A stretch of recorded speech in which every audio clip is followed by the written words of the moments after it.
And back to Koa Lorimor joining us. Okay, so you're saying the shot is possible with a few practices at the range.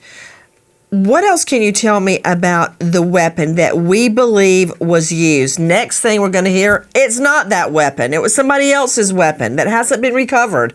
Tell me about the weapon. Yes, Nancy. So it was a bolt action rifle, a little bit older than what I have right here, right? Bolt action meaning you have to chamber around physically every time you press the trigger. Now, these rifles are very accurate, and using that weapon, you can achieve very accurate fire at longer distances than 160 yards. Okay, here's my question right there. You said this weapon is very accurate as compared to what? What's not accurate? A Daisy B shotgun for a 12-year-old? What do you mean? This one is accurate. What about all the others? How is this one different? So the difference between his and others, right? He had the advantage of having also a scope on it, right? This is going to magnify his target, and it's going to make it a lot easier to shoot. It'll be a clearer picture. It'll zoom it in. It's just going to make it overall. When you say zoom it in, give me an example. Like if I look through that at an ant 100 feet away, what would it look like? Would I be able to see its little bitty insect eyes? How close are we talking? It's like having it in a magnifying glass. So if you were to zoom it in on an ant, right, depending on the magnification, whether that's 8 times to 20 times, it could be the size of a human. So, Koa, you're a sharpshooter, but could a regular person make this shot? Yes, I believe a regular person can make this shot. I've got a lot of questions. First of all, when we say a 30-06, we're referring to the bullet. What do you know about the bullet? So this is the bullet right here, Nancy. This is a 30-06. It travels at about 2,900 feet per second. It also is used in Middle America for big game hunting, deer, elk, hogs, so on and so forth. What do you make of claims the bullet could not have lodged in Charlie Kirk's neck? I think definitely anything is possible. I think why people are saying that is just because it's uncommon. This round normally goes through people. Why? I don't get it. Why that bullet typically goes through and others don't? It's a larger round moving at a faster speed. That's why it's used for hunting big game. Koa, as you know, conspiracy theories are spinning out as we speak tonight. Next thing you know, we're going to hear the DNA, as in the O.J. Simpson case, was planted. So explain to me, in the real world, not flights of fancy, where you would expect to find DNA on the weapon, on the bullets, on the casings, anywhere, and show me how the DNA would have been left. So starting off with the weapon, I definitely would expect to find DNA here.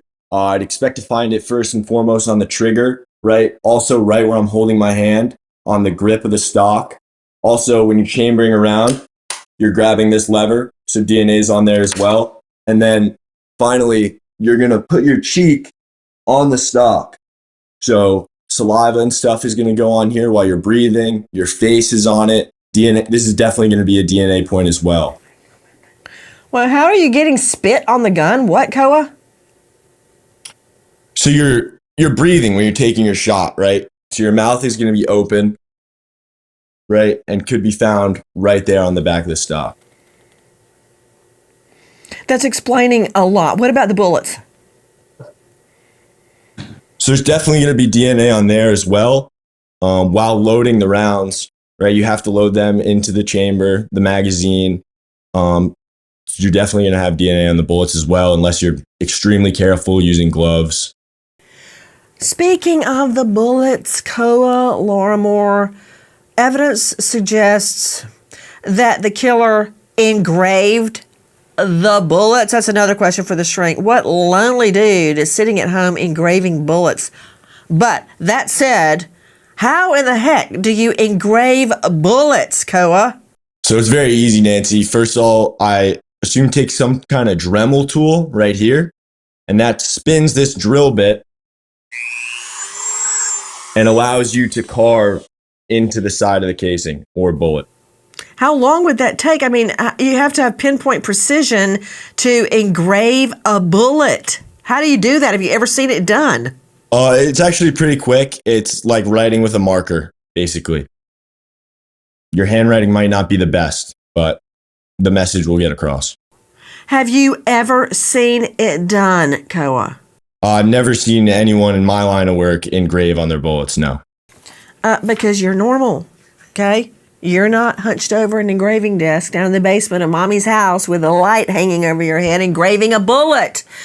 So I'm trying to figure out what more evidence I can get. Now that you've shown me that tool, I wonder if one of those is going to be found in his home that he shared with his alleged male lover. The allegations of him being a furry, don't care. I care about, hold up that tool again. What did you call it? This is a Dremel, Nancy. But Dremel is actually a brand name, like a McDonald's or a Xerox copy. What is the actual tool called? It's a rotary grinder. A rotary grinder. Okay, don't move. Joe Scott Morgan wants in. Jump in, Joe Scott.